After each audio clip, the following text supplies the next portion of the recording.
Have you ever felt confused by what men tell you that they want? And isn't it weird how after you actually do the thing, you only get a negative response from him in return? So was he lying about it the entire time? The answer might surprise you, which is why on today's show, we're going to be discussing 4 things men want you to do, but will never tell you to do. That way, after learning this information, you can have men dangerously unaware of why they're so obsessed with you. Number 1 is to pace them. Now, I want to preface everything that I'm going to say when we go through all of these points, because a lot of these things, when I say them, they're going to be a little bit confusing to you because you're going to say, Tomisin, I feel like that's counterintuitive to what men actually want. And I've never had a man tell me to pace him. Most men that I meet, if I were to ever say that I'm about to do that, they would say absolutely not. I would hate that. Here is the thing that I want you to understand. Men are not very good at communicating to you what they actually want. They don't understand that what they actually want is actually a function of what will get the best response out of them. Let's say, for the sake of example, a way that a guy will tell you that, hey, I would really like it if you would clean up the kitchen every single day. And you're thinking to yourself, okay, so if I clean up the kitchen every single day, then he's going to be happy and he's going to be a good camper and everything's going to be all right. But in reality, when you clean up the kitchen every single day, he's not more appreciative of you. He only ends up getting more lazy and asking you to do more and do more and do more until he doesn't want to do a damn thing. A lot of times, guys will ask of you something that doesn't actually give you in return the actual positive response that you want. You want appreciation, you want them to treat you right. And a lot of times, sometimes the things that you're going to give men, especially when you give them too much of something at the very beginning, you're only going to end up getting the response you don't want, which is him to not notice you, not care about you, not think about you, and not give you any princess treatment. The thing that you need to understand is, despite what any man will convince you of, because they'll try to convince you of a lot, they're going to want to talk to you all about how it's love at first sight and how as soon as they laid their eyes on you, nothing has ever been the same in their life. Don't let men trick you into thinking that allowing this relationship to be really intense, really fast is what's actually going to get the best response out of him.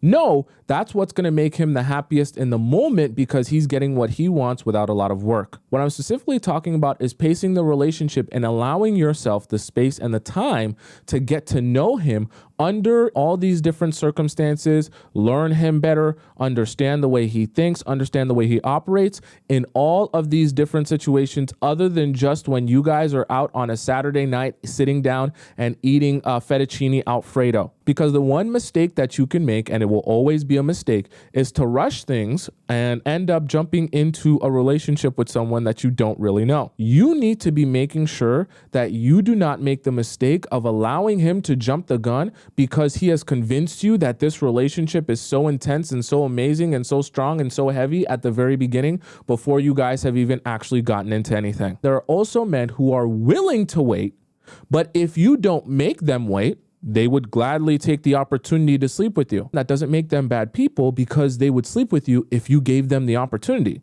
It just makes them a human being who is attracted to you. Don't live your life on one extreme or the other where you think any guy who wants to sleep with you is a horrible man. It then becomes your job to say, I'm here to build with you. If you're here to build, but this is the mindset and approach you need to have. I'm only looking for someone who's here to build, and I'm going to be waiting until I evaluate you to understand if you're who I'm looking for. If you're not who I'm looking for, you're not going to be getting access to me, no ifs, ands, or buts about it. And then the men have to sit by like a dog and wait until you're ready to receive them. And if you're not ready to receive them because they haven't proven themselves, then they have nothing to do. And the thing that happens after you pace them is they begin to respect you for not jumping the gun yourself and also having enough self-respect that you don't just fall easily for the tricks. Let's say you meet a guy for very first date and you guys are drinking wine on the date. You're having a good time. You're laughing, you're flirting, you're giggling. You really feel like you're vibing and getting along in person here and this date is going really well. And he says, oh, I'm enjoying this date so much and I'm, loving our vibe. I know we just finished at this restaurant, but are you thinking that maybe you want to come over to my place? We'll drink some wine, have a little nightcap and continue our conversation. And you're like, you know what? I love the conversation we're having and I love spending this time with you, but I have to be up in the morning. And also, I want to get to know you more before I go over to your house. And he says, oh, sure, perfectly fine. I mean, that's okay. We can go home, and then of course, I'd love to see you for another day if I can. You're like, sure, I love to go out somewhere with you again. If you think of anything, let me know, and I would definitely be down. I enjoyed this date so much. So that's a direct example of how you pace men in a way where it's like, oh no, I like you. I like spending time with you so far. You're a great person so far, but that doesn't mean that because I'm enjoying the date and because you're amazing on one dinner date where we're slurping up fettuccine Alfredo, that all of a sudden, I'm going to be like, oh, this is going to be the best thing ever and we should just get married today because I enjoyed one date with you. Think about this logic. Why would a man come to you and tell you that the best thing for you to do in our relationship so that I can respect you and like you more and want to be with you more is for you to pace me and not allow me to sleep with you as soon as possible? Number 2 is that you need to not like them. What you need to get about us guys, that's not going to make sense to you. We are hardwired to want to work for something in order to get it. I don't know. Whoever created us, that's what they put inside our brains. And it's very, very, very difficult for us men to see value in something that we were handed, that we didn't have to do anything for, that we sat there and did no work for. We either need to, at that point, have that removed from us so we can see how bad our life is without that, or we need to feel like in order for us to have even gotten that, we had to climb this mountain. We had to go through this cave. We had to fight off this bear. We literally had to bandage up our wounds and limp all the way to the finish line to finally get to where we want to go. And then we were handed the thing. So when the Olympic gold medalist, right, holds up their gold medal, they're not holding up gold. They're holding up what they believe, right? They're attached to the gold medal because of what it represents, how it represents all of that hard work that they put in to get that gold medal. They're proud of the hard work that went into that piece of metal. You need to understand that the best way to have men value you and appreciate you is to not like them so that they actually have space to work for you. That way, when they get you, you don't have to change. You don't have to be anyone different. But that way, when they get you, they feel like they work towards something and they actually put their blood, sweat, tears, and dedication into you. And they have a lot more emotional and spiritual investment in you, the human being. And so that way, it allows them to say, I want to make this work. I want to be consistent with this. I don't just want to let this go out of my life for nothing. Because when a man invests emotionally and spiritually into you, the human being, that is when it's the most painful for you to walk out of his life. Because investing your energy, your being into someone else is not something you can pay for in the store. It's not something you can recreate. Once you let go of that energy and that emotional and spiritual investment you put into someone, trying to work with them, trying to get them, dating them, trying to be the best version of yourself, trying to build yourself up for them, you cannot take that time and take that energy back as a man.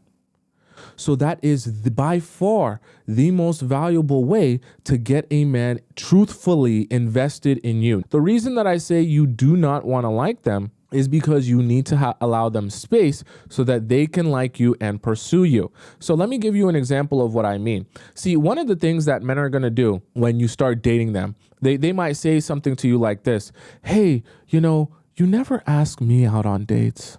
Or you never ask me or plan with me something or take me out or anything like that. It's always me texting you. It's always me calling you. I just feel like you don't really like me. I just feel like you don't really want me or want this relationship or want to build with me. I feel like I'm doing all the work and you're not doing anything. This is a trick because men might be in pain that they're doing a lot of work for this, but that doesn't mean that you should actually stop allowing them to do a lot of work for this. Because the moment you step in and say, oh, I'm so sorry, sweetie. I'm so sorry, honey. I know that it's really painful for you to ask me out on dates all the time. And I know that we just started, but you know what? I'm the girl, and this is 2024 and feminism and equality now. So why don't we go to the Cheesecake Factory? My treat. I know I'm not your girlfriend. I know I'm not your wife, but let me pick you up. I'll adjust my schedule so I'm free for you. I'll pick you up at 8 p.m. so that I can show you how much that I like you, how much that I want you, so that you don't have to question the fact that you're putting in work for me. And you want to know what's going to happen after that amazing date? You're going to think to yourself, gee, he probably likes me so much now. Gee, he probably really wants me now. Gee, he probably wants to marry me now. And he's thinking to himself, gee, I just extracted everything I could possibly want from this girl, and I did nothing for her the entire day. How can I continue this trend of doing nothing for her while she does everything for me? And I say that because that is the mistake that a lot of you make. You think that showing them how much you like them and want them, especially at the beginning, is actually making them like and want you more. When in reality, it's actually making it easier for those guys to be more complacent with you.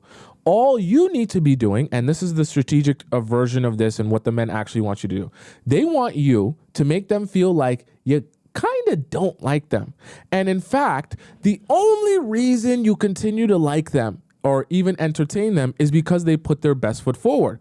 And each and every day you make him feel like he's earned just a little tiny bit more access to you, just a little tiny bit more of your heart that he has won over on each and every day, so that he doesn't feel like he's getting nowhere. He feels like he's progressing somewhere, but not enough where he feels like he's got everything he wanted and you're the one praising him now. There are levels that he must accomplish and challenges and obstacles he must overcome. I don't want you making that mistake. Show the men that you don't like them so that they can have that space to show you how much they want and like you. Number 3 is fear. I've said this before on the show, and I never want you to forget it. If you really want men to give you princess treatment, you should not care about anything else in the relationship more than you care about these two things: respect and fear. Now, I'm not talking about fear that you're going to hit him or beat him. I'm not talking about fear that you're going to pull a knife on him. I'm talking about the fear that, hey,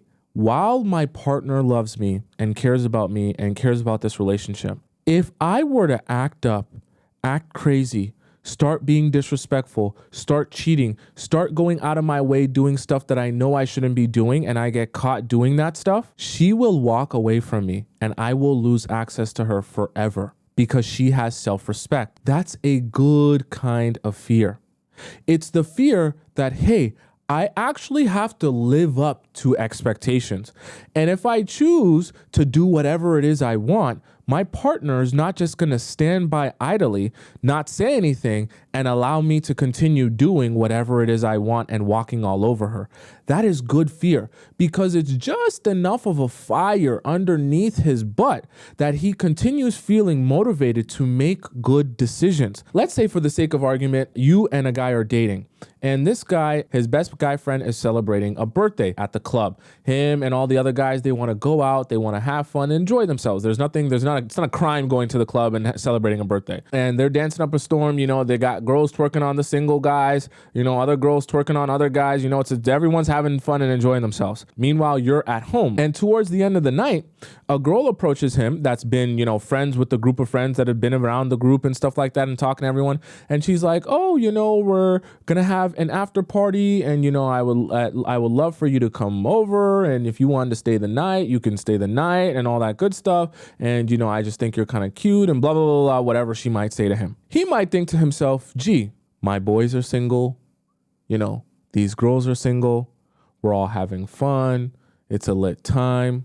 I know I was supposed to be home at 2:30, but if I go to an AP, spend maybe an extra 30 minutes, an hour or whatever, it's not like my girl will be super mad. I could do it, but this is what he also starts thinking. If I go over to her place, am I going to make a mistake here?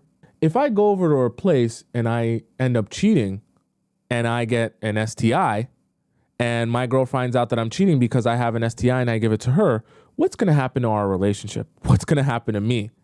What's even going to happen if I come home an hour later than I was supposed to? I'm going to have to deal with her. I'm going to have to answer to why I was out and all this other stuff that I don't want to deal with. And I have a subconscious fear that I'm going to get disciplined if I make some bad decisions here. So even though my partner's not standing right next to me, watching me make these decisions, I would rather avoid the possibility of making a mistake that could lead to me losing my partner or my partner being really unhappy with me. I'd rather do the right thing when she's not around than make a wrong decision knowing that could lead to an outcome that I don't want. The way that you implant fear in a guy can subconsciously affect his decision making even when you're not around. And when you set that expectation and you set that foundation that you're not going to be sticking around if he's going to treat you however he wants to treat you, you set that precedent that when he goes out and he's facing temptation, that becomes like the slap in the face and like the little fire that reminds him, hey, little boy, I know you're horned up and I know she's got a big booty and I know she's got the tightest pair of jeans in here and I know you really, really want to go do something and spend some time at that AP.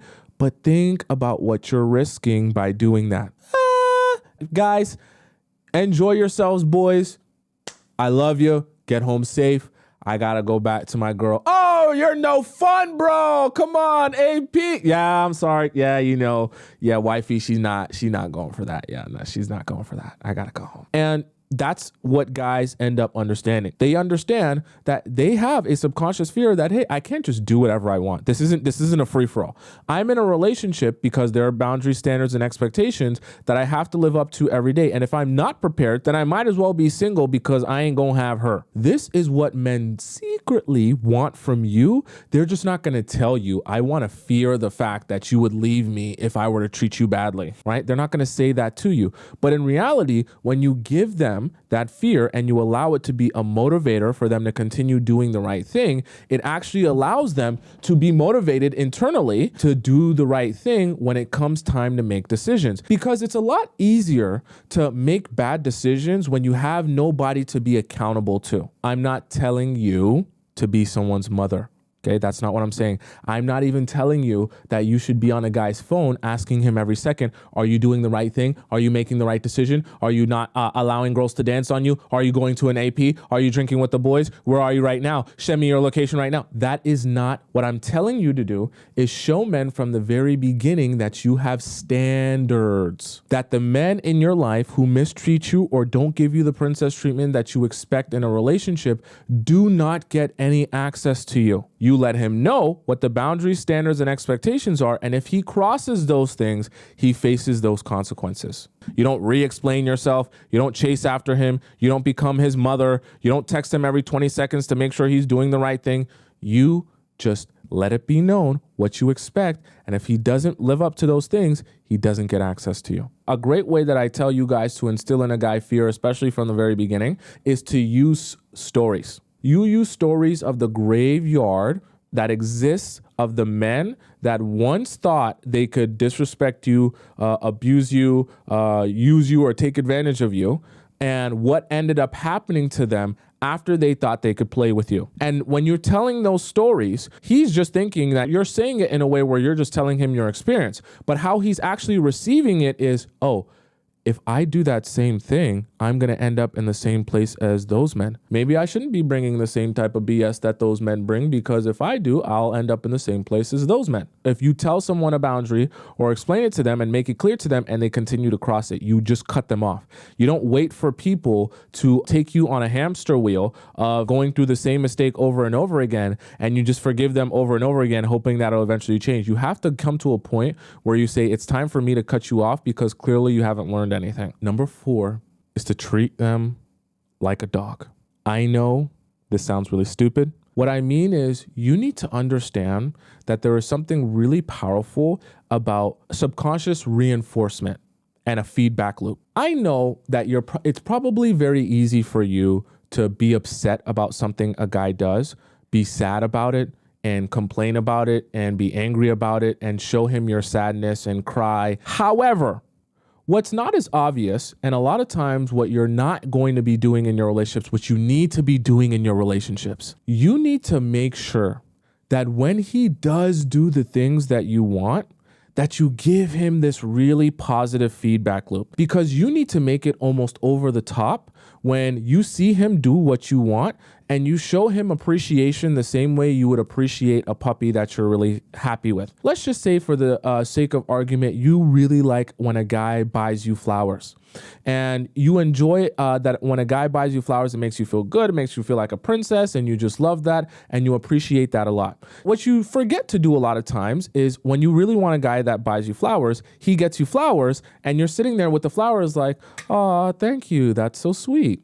And you appreciate the flowers. It's not that you don't appreciate the flowers, but you don't realize that outwardly your expression is just, "Oh, that's so sweet. Thank you for the flowers. I appreciate that." And you kind of, like put them away. You don't realize that you didn't give him a lot of positive feedback for the thing that he did. This is what I want you to do instead. When he gets you those flowers and you know that this is an action that you want to continue, you say, "Oh my God, thank you so much. And these are the exact type of flowers that I've always been wanting. How did you know that those are what I want?" "Oh, baby, I was listening to you, and I remember how you were saying you like the tulips and you like the purple ones. So I was at the flower shop and I got you flowers." And you give him a big hug. You're like, "Oh my God, baby, I love you so much. You're the best. Oh my God, look at these flowers. They're so beautiful." This is what's happening in his brain when you're doing that. He's like, "Oh my God."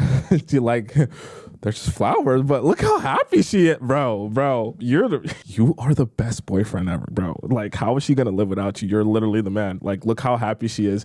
You got her those flowers. The next time he's thinking about, "Oh, what should I do for her?" He's gonna be thinking back to that time where he felt so good about taking the action of going and getting you flowers. So now it's at the top of his brain of things to be doing, because it's a memorable experience. It's an impactful experience. So when you make someone feel so appreciated for even a small action, it becomes such a memorable experience for them. So then they're more likely to do it again, as opposed to vice versa, when the experience for them and the feedback that they get when they give the flowers is, "Oh, these are really nice. I like them." He always thinks back to the thing that he did for you when he felt really good about the relationship. So now that becomes a really memorable feeling that he can't shake. So he continues to do that thing. What people won't admit to you is that, yes, we all like to give, and we like to think of ourselves as amazing human beings that are so generous and so kind and so loving.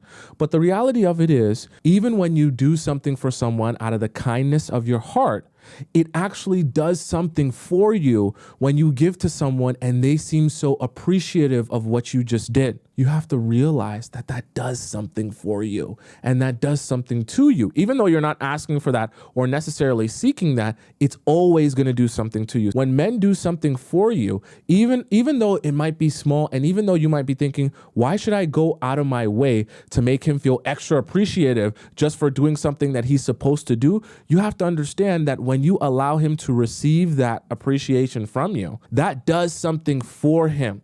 And he remembers that feeling he got. And so whenever he wants to recreate that feeling again, because it felt so good, he does that thing again. Sometimes what you're thinking in your mind and all the appreciation you have in your mind is not outwardly projected. The problem with that is the guy that you're in a relationship with doesn't know what's in your mind. He only sees what you're outwardly projecting. So when you receive the flowers and you're thinking in your mind, "Oh my God, I love the flowers so much. This is so amazing. This is the best day ever." But you're only saying, "Thanks, I really love them." And you're just moving on with your day like you don't really care. He's not thinking what you're thinking. He's thinking in his mind, "Damn, I guess she doesn't really care about those flowers." Even though you do, and even though you love them, and even though you might go and tell your girlfriend that your man got you flowers. And men want you to do that because it makes them feel good about doing good things for you. They love to give princess treatment, of course, but they love for giving princess treatment even more when they can feel good about giving princess treatment to you and feel like they're the man for giving princess treatment to you. You have to do something for him to do something for you, to do something for him to do something for you. It's like it's a feedback loop on both sides, okay?